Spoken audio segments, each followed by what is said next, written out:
Hi everyone, this is Jeffrey Smith and I am with Dr. Barbara Royal. And hi Barbara, if you have pets, if you know someone that has pets, if you've ever heard of a pet, then what you're about to hear at the beginning of this information, I say, listen for at least 5 minutes because it could save the life of your pet or improve the life and lifespan of your pet, truly. So Barbara, I'm going to do a quick introduction, but I really want to get to the nuggets here. I know you're Oprah Winfrey's veterinarian, and I know that that's the short way of getting people's attention. But you worked on zebras and giraffes, and you worked on zoos. You've got what's the name of your clinic? The Royal Treatment Veterinary Center in Chicago, and then I have the Royal Animal Health University, where we do a lot of our teaching for owners and veterinarians and just whoever wants to learn a little bit more about medicine. Great.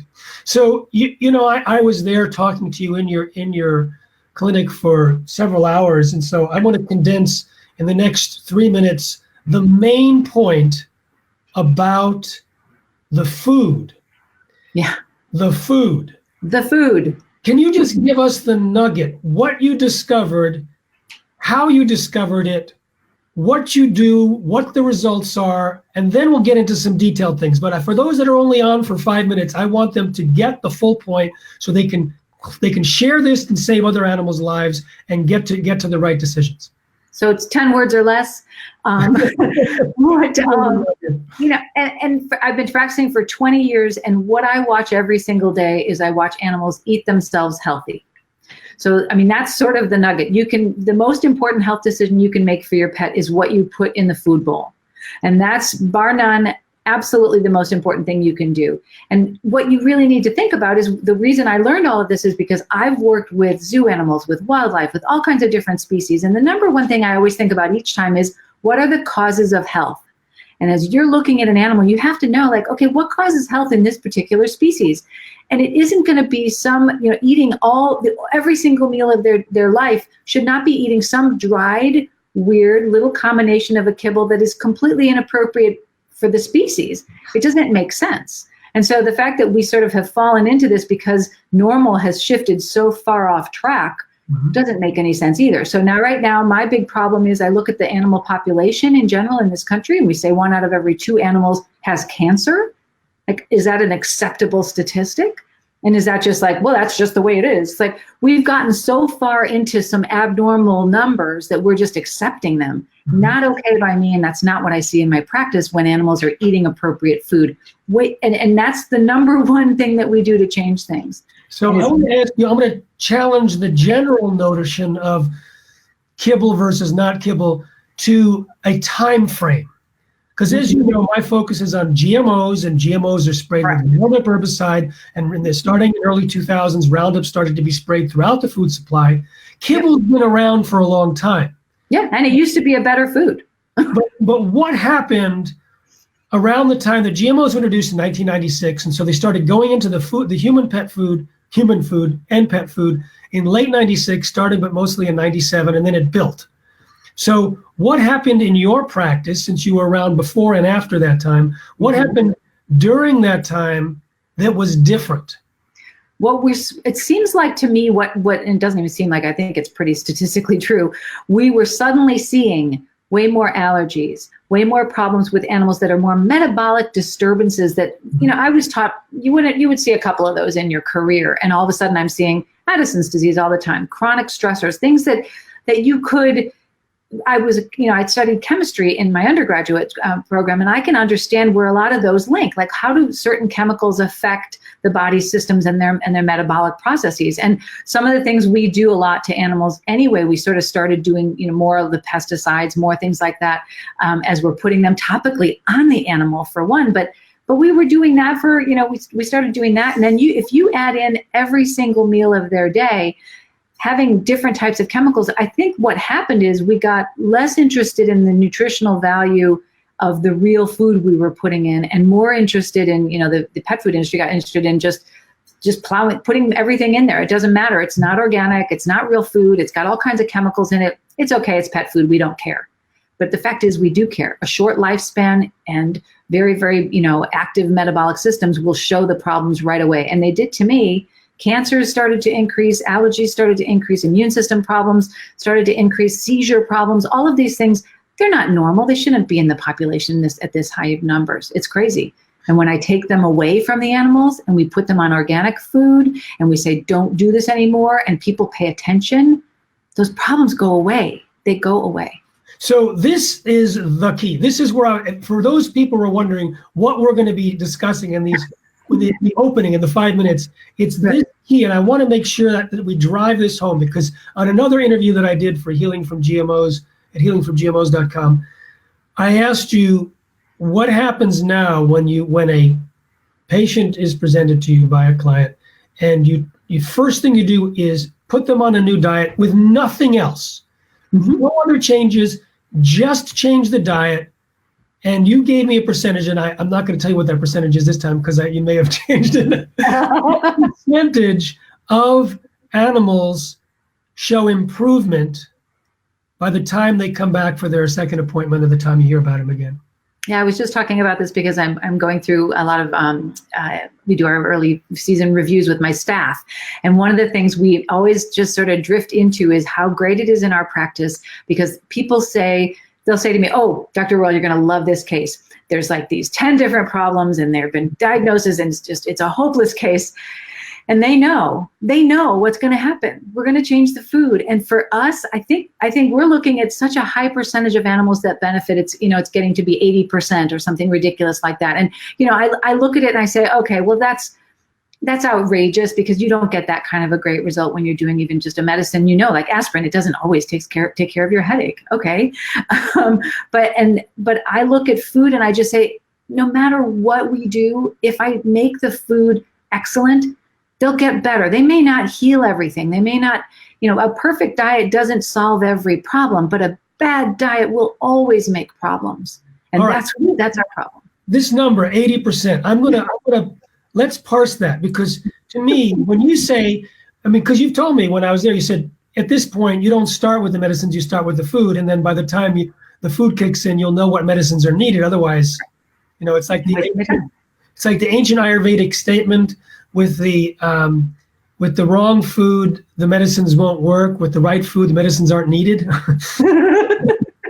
So mostly true. How long does it take? So first of all, between the first time you meet the animal and then you put them on the diet, how many weeks are we talking about on the diet before you bring them back to see that there's improvement?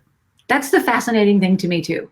And we're talking about organic food that doesn't have GMOs in there. In a few minutes, I will talk with you about why that's the case. So for those that just want to know what to do, they can share this video. But in terms of why that's the case and why it's linked to cancer and why it may be, and the 40-fold amount of Roundup active ingredient glyphosate in the urine of dogs compared to humans, I will talk about this. Yes. But in terms of the 80%, how long does it take? So I really was taught it would take something like 3 months before you're going to see a significant change with any diet change. And I will tell you, I have people come back for their 3 and 4 week recheck, and they're practically crying because they cannot believe the changes in their animals. And it's a ridiculous scenario where they come in, they're like, wait, I had no idea. And they might have come in saying, this is so unlikely. We really want you to give us a pill. And I'm like, please change the diet first. Please give us a pill. No, change the diet first. And then they come back and they go, we don't need the pill. So that's exactly what we're saying, but it happens over and over and over again, where I have people saying, why didn't someone make me do this before?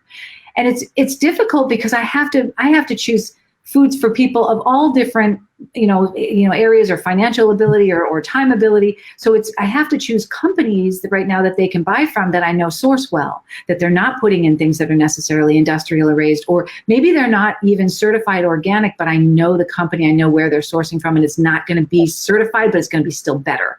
And we actually have a resource. This is the news now. Okay. For the early birds, for the early adopters, you're almost ready to be dismissed. Okay. Go to petsandgmos.com. Petsandgmos.com. We actually tested 30 or gathered and had others test 30 different popular pet foods, 29 of them had glyphosate, the active ingredient in Roundup. And we list, actually, we can give you the list of what had the high levels, what had the medium levels, what had the lower levels. And we also describe how to choose, how to read a label to know whether or not it's going to contain GMOs and Roundup. And we have a list of some of the companies that we have vetted.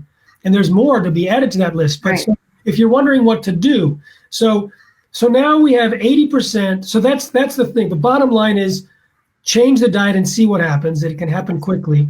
But let's drill down a little more. 80% get better. What percentage are like all gone? Everything's fine. What percentage are like? And they don't even have to come back. Those are the people that don't come back. So you can't really come back. Which is great you can imagine as a business tool for me. My investors are like, you're doing what? Because then it makes them not come back. Like, you know what? Well, here's my investment in health of animals. That's what I want to see. And I would say with the cases that I see, I get a lot of the weird cases now. I get the desperate Hail Mary cases. So there's a lot going on. And even within those, there's some that don't have to really come back. And I do have other associates. So in the entire practice, I'd probably say the amount of animals that just get back just by changing the food, getting off of chemicals, going to something organic, it's got to be 40%. It's got to be. 40%. I mean, it's sort of ridiculous. Wow. So the logic here is that if 80% get better and half of those are completely better, it tells me that most of the problems with animals, with pets, come from the food. and that what I've heard is that not only are and we can go into the details of what gets better. I'd like to hear that. Yeah. So can you tell me both the medical things that get better and the non-medical things, the things that are in terms of the personality or whatever? So give us a smattering of both, because for those that don't have any problems with their animals, they still may want to change the diet because of the non-medical improvements.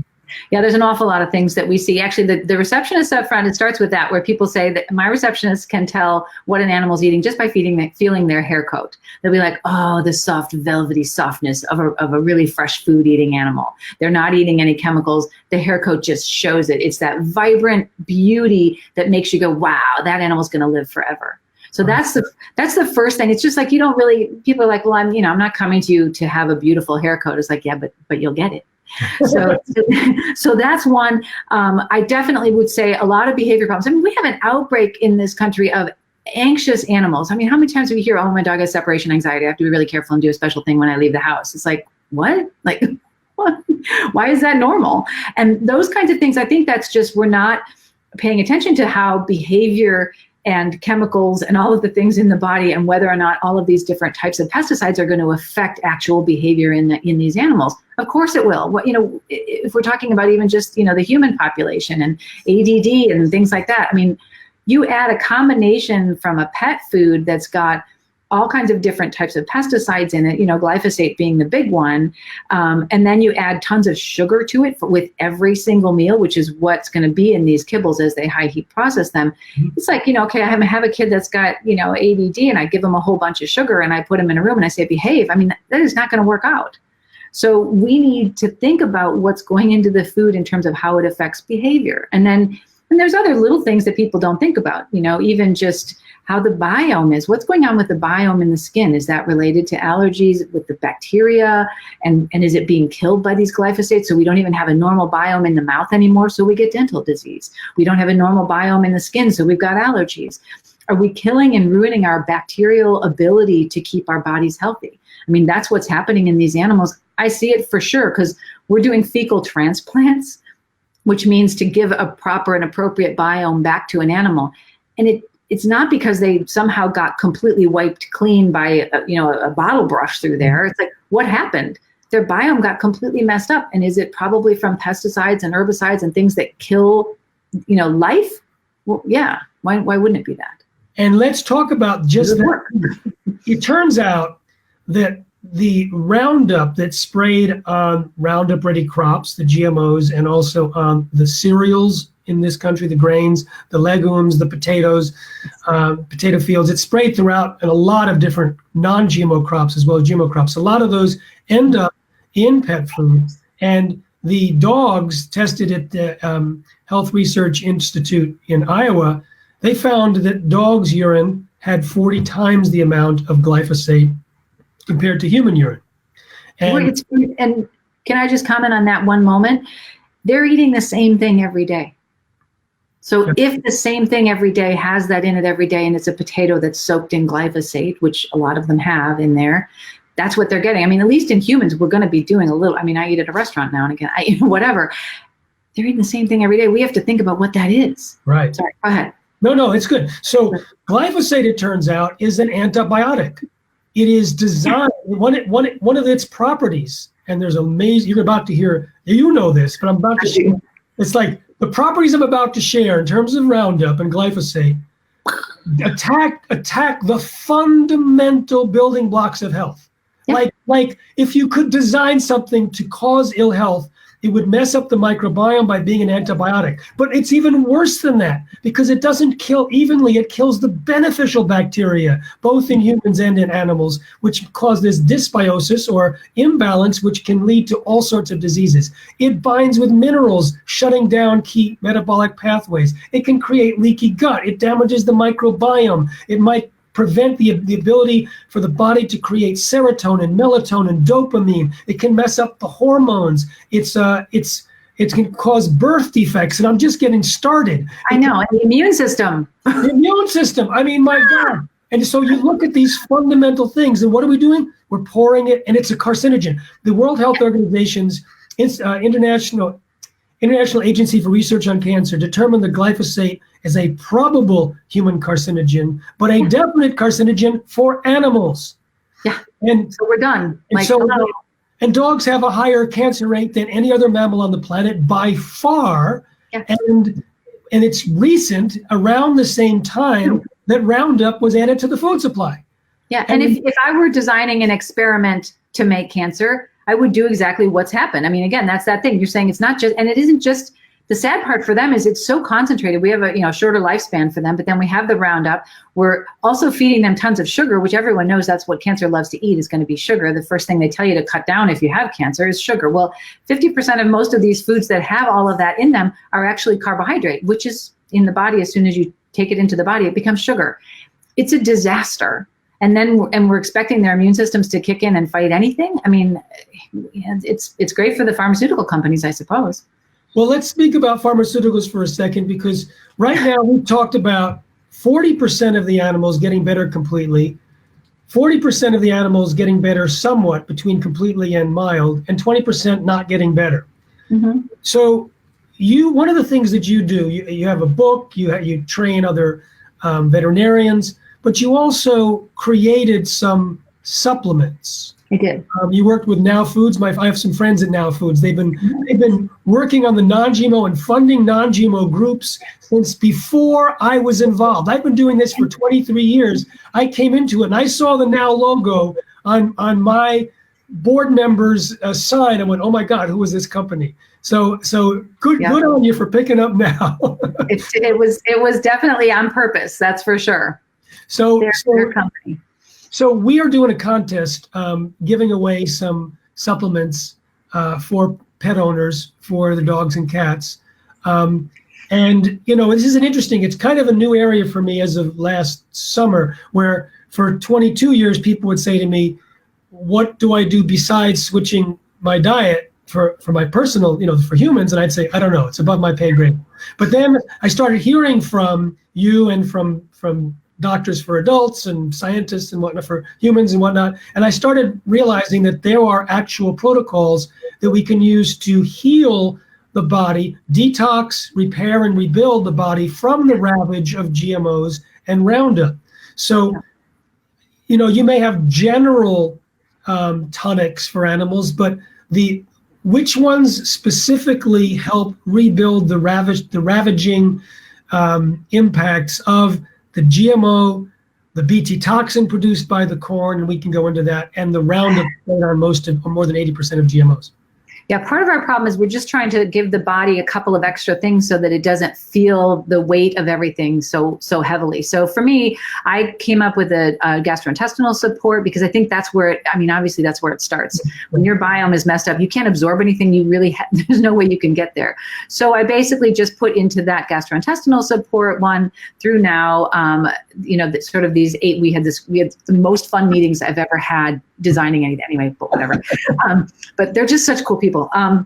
Anyway, I chose 8 different of the bacteria that I think are probably some of the most important in trying to help the GI tract. And, within that, as you're doing supplementing, I believe in using a supplement for things, which is why I designed those supplements. And I also believe in getting it with real food. So being able to bounce back and forth and use things that are out there if you know they're really good. And again, organic, oh gosh, it matters. And so that was really important to me with this supplement. But I came up with that one, and it's helped animals not just with sort of coming back when they're ill, but even diet changes, things that get into something a little funny, whatever. That GI support's been amazing, and it isn't because I didn't make it all by myself. We did it together, so I feel very proud of this team, and it's made a big difference. So that's one of them, and the other one I think is really helpful. And we have a whole line of them, but the immune support supplement combination that we put together, it's different forms of mushrooms, and then it has some other adaptogens in there that can help the body when its hormones are having trouble, or you need a little bit of a push one way or the other. Those kinds of things can be really helpful in the supplement as well. So that's what that one is. Let me comment on the 2 things you mentioned, immune system and digestion, because you have your practice, but I get to talk to people with different practices and farmers with pigs and cows and whatnot.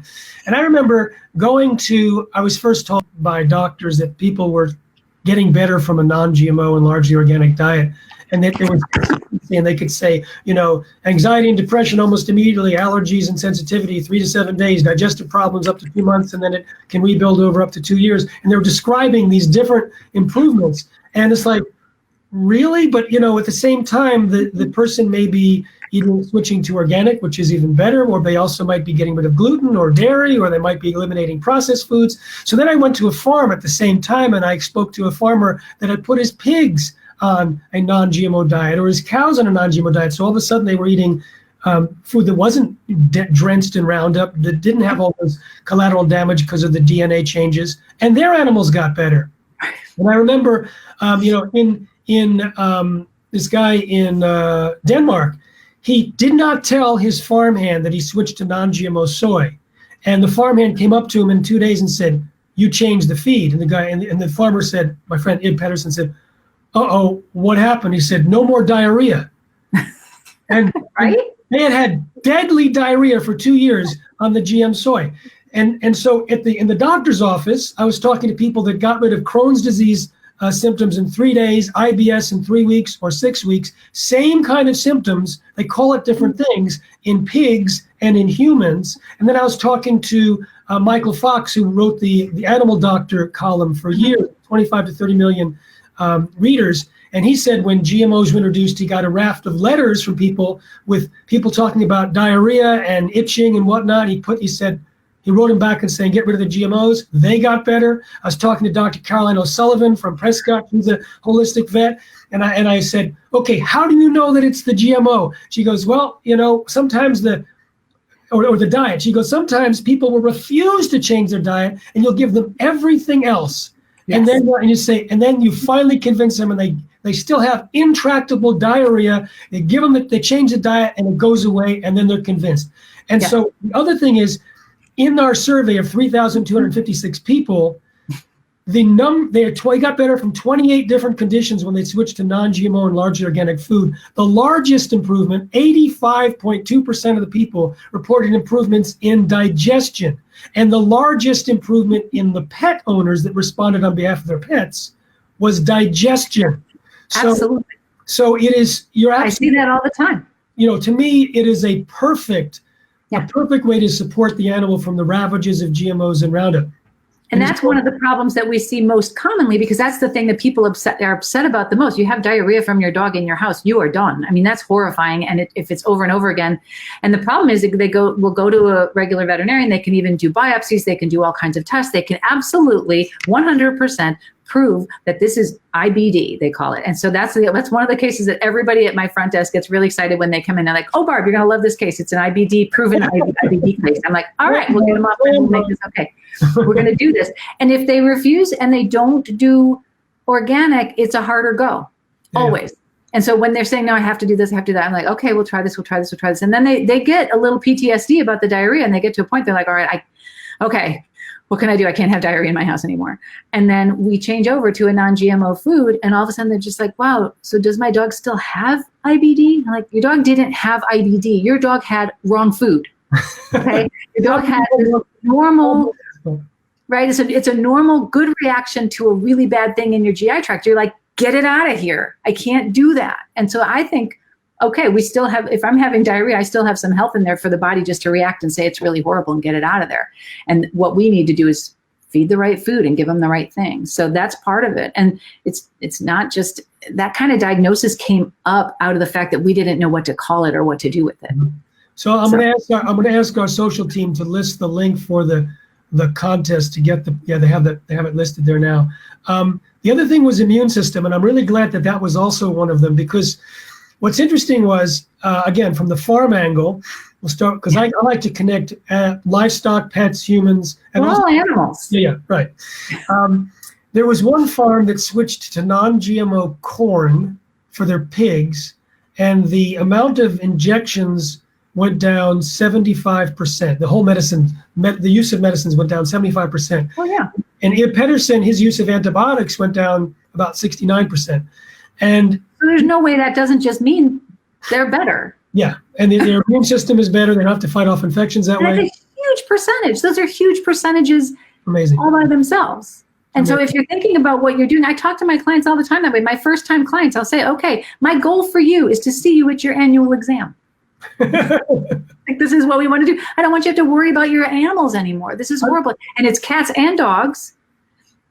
And, and cats even a little bit more. They're even more sensitive to these things. We've got tons of cats with behavior problems, urinary tract problems, cancer. Like, what is going on? And it stops when they can get better food. They're so sensitive, those cats. I want to bring the people angle in too, because in the film that I did with Amy Hart called Secret Ingredients, which is available at secretingredientsmovie.com, there's people whose lives completely transformed when they switched to organic food. There are autistic boys who are no longer autistic. There was in one clinic that they put infertile couples on organic food. 100% of the couples ended up with children. They had all sorts of cancer and skin conditions and depression and all sorts of digestive problems.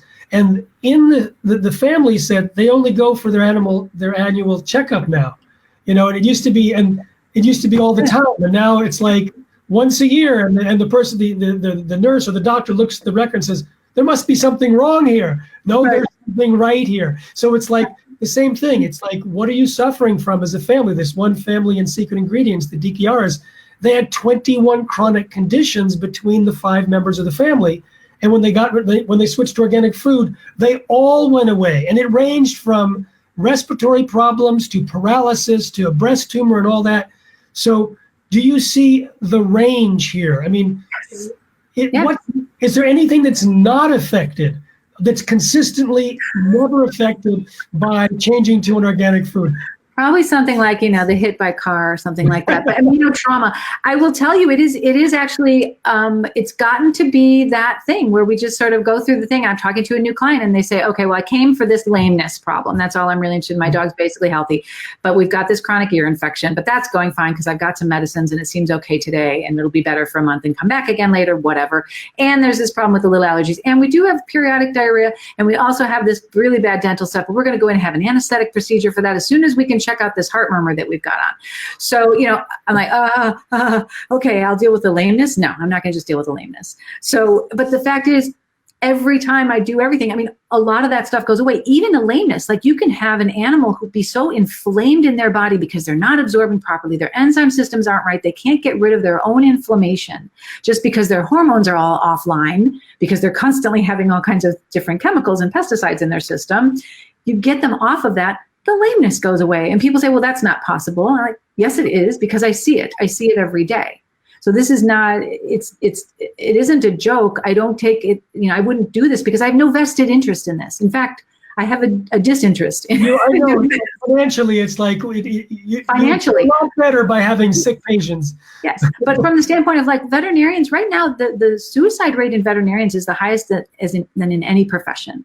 Oh my goodness. It's horrifying. And I really do believe the reason for that is because we are not given the tools in which to heal our patients. And most veterinarians, when you want to be a veterinarian, you want to be a veterinarian from when you were 6 years old. Like, I want to be a veterinarian. I want to heal animals. I love animals. And, if we're loving animals, but we're given tools that involve industrial farming that makes, the food animals that we deal with sick. And then we deal with animals that just don't get better no matter what we do because they're always eating things that are toxic to them. It's a horrible feeling all day long. And I can imagine that would weigh very heavily on someone who is very dedicated to their profession. I'll tell you, I go into work absolutely delighted every morning. Mm-hmm. I'm excited about what I'm going to do. And I think, look at all these chances for me to make a difference. And I know it's not because I'm such a great veterinarian. It's simply because I'm paying attention to some common sense things and we're making really good suggestions. And honestly, I tell the owners every day, this isn't me doing it. You're going to do this. And that's going to be the answer.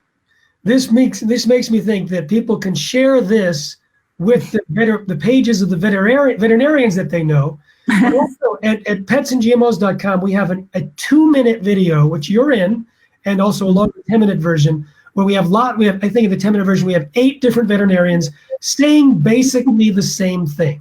Now, and you talked about the behavior issues with the animals. I just have to share one thing, that the farmers that I interviewed about the changes in their pigs and cows, they always use one very technical term when describing the changes. They didn't hear it from each other. It was always spontaneous, their own experience. They said their animals were happier.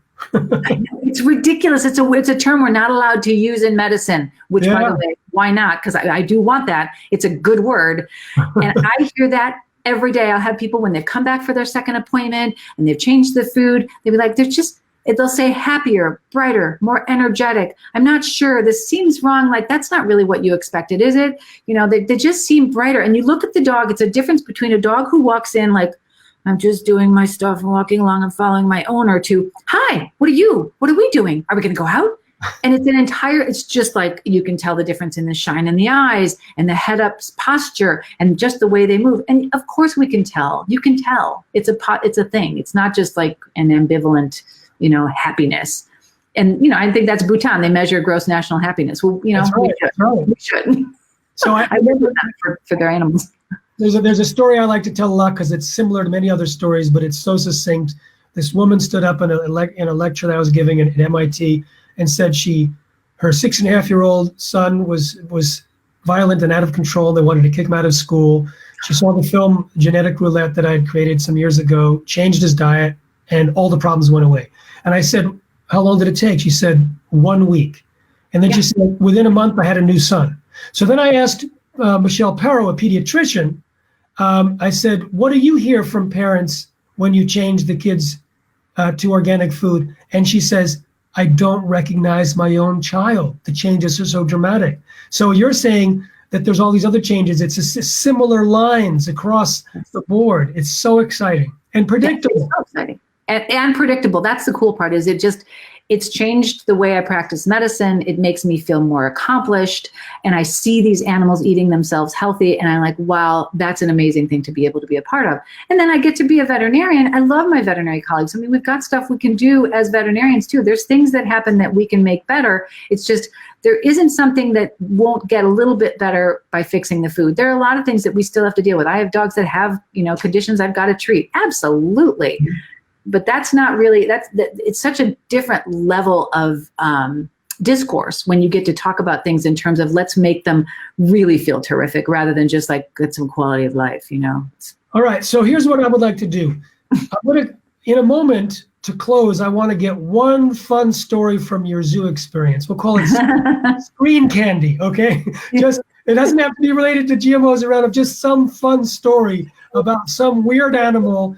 But before that, I just want to look at some of the comments to make sure that we're responding to some of the people who are live. So Mike says, GMOs, death to the gut microbes. Yeah, GMO, death to gut microbes. That is amazing, Mike. GMO, death to gut microbes. That's very interesting. I like that because I always GMO, God move over. That was the thing that I quoted. Okay, so Nora's thanking us. Let's see here. Any other comments here? I'm just scrolling down. Learn to read labels, learn ingredients, follow wise people like Dr. Royal and others. My 7 dogs and I eat non-GMO. Thank you, Shed. Yay. Yeah, that's great. All meat are as close as you can to get. So there are people discussing within this is beyond my pay grade. It's not obviously beyond yours. Within the organic category, people are wondering, meat or no meat, whatnot. Do you have a book or a website that can go into all that detail? Yeah, I do. They can try one of 2 places, depends on what they want to do. But for the Royal Animal Health University, we've got courses and a whole nutrition course, information about that. And we also have an animal diet formulator to talk about how to balance diets, and sourcing matters. In our animal diet formulator, sourcing is involved in each ingredient that we talk about. So that can be really helpful. And then the Royal Treatment Veterinary Center, if you're in Chicago or in the area and you want to have me help you with your animals, you can go there as well. Plus there's lots of information on the site. So we try to keep up and keep things out there for you. And then the Royal Treatment is my book, which I don't know if I've got one back over there, but the Royal Treatment. Barbie. There she goes. While she's away. Okay. There you go. Thank you. Yes. There's that one. But so they can find out that stuff. Yeah. It's very convenient that your last name is Royal. It goes. It's so easy to remember, and I was born with it. All right. There you go. Yeah. So Lauren Ashley says, I found the list you provided to be very helpful in choosing my pet's food. Thank you, Lauren. And so that list again is at petsandgmos.com.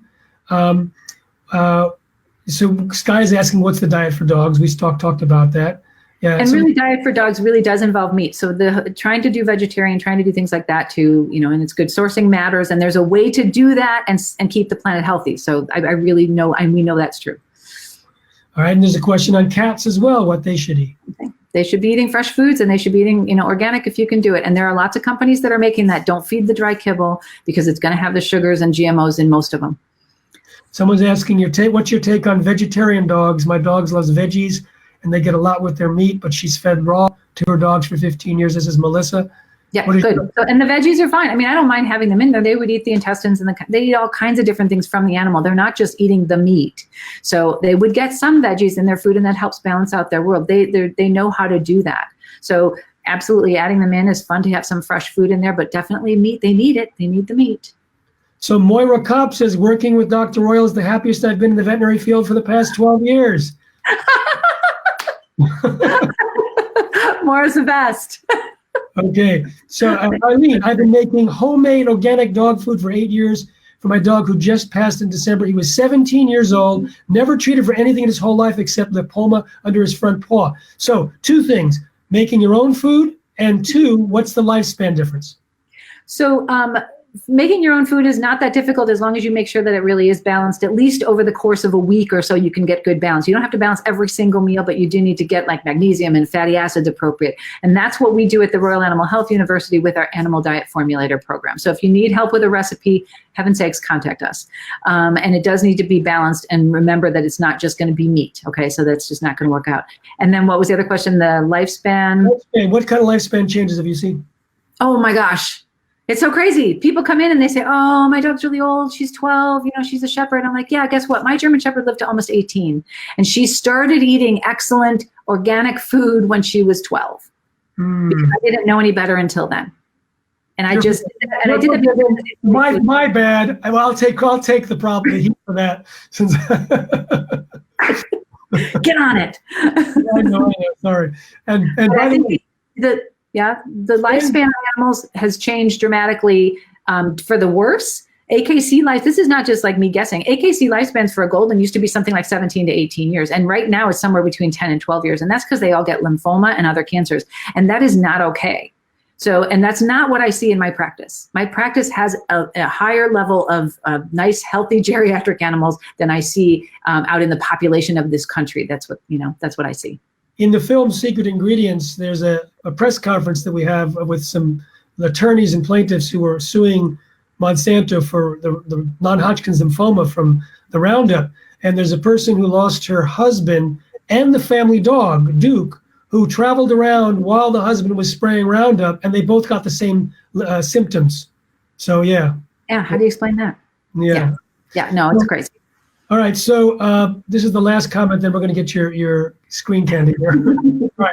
He says, I have 4 chais. I don't know what a chai is. Cheese that are 16 years old. Chihuahuas, yeah. That are 16 years old and act like puppies because I spent 5 days researching the foods they were eating. Yeah. And then that's great. All right. Yeah. That's what we need to do. Pay attention. Right. Final story. Tell us a story, Barbara. Tell you a story. Okay, so I was working at the zoo, and they told me that there's a zebra that was having seizures, and it was also coming with some arthritis in the carpet, some lameness and things like that. So they said that they wanted me to come in and do acupuncture, which is what I do. I've been doing acupuncture on camels. I've done some on elephants, and so this seemed appropriate to do it on the zebra, right? So we go. A lot of us have done acupuncture. Everybody does this. It's so boring. I'm so sorry. It's just the thing we do. So yeah, so I was like, okay, this, and it was very exciting to me because I love zebras, and who doesn't? They're all stripey. But you go in, and of course, interestingly for me was the keeper said to me, now I want you to know that zebras are one of the most dangerous animals here. And I'm like, what?